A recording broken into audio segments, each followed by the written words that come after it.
Have you ever looked at your old school game console, or perhaps even your modern day desktop for work, and wondered what is really going on inside to make its gears turn?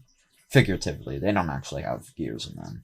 In fact, what's making them run is a series of complex commands processed mainly between two different pieces. One of these two pieces is called the video card. The video card's purpose is to process the information sent to it by your CPU and send that information to your display. This, in turn, shows you all the stuff that's going on, and that is also why you can't see anything whenever you perhaps unplug your HDMI cable from its display.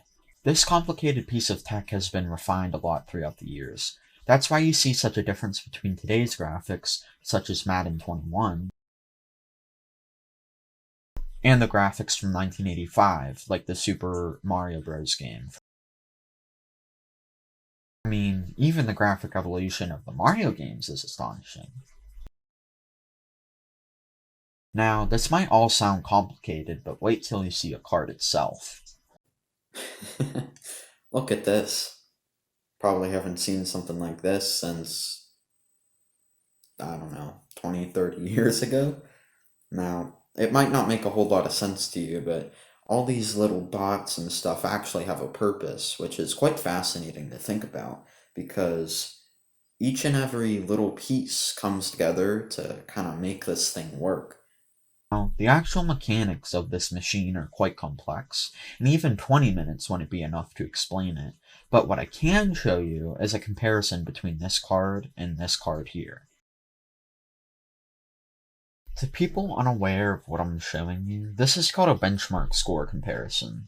The comparison that I'm showing you is between the best video card in the world and the card that I just showed you. To some of you, they just might look like random terms and numbers that you might be confused about, such as FPS. You might be completely confused on what that is, and I don't blame you. FPS, or frames per second, is essentially the universal counter to tell you how many times your display is being updated every second. As you can see, the better card on the left has FPS counters ranging from about 250 to 350.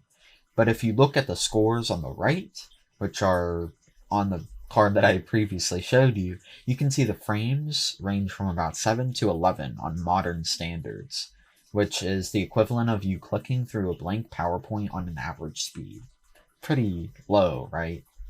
The differences between these two cards are like completely different worlds.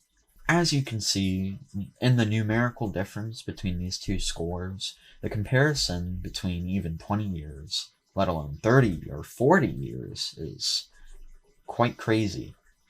Overall, the science and history behind these complex machines are more fascinating than one would think, and looking into these pieces of tech might prove to be more fascinating than you might have initially thought.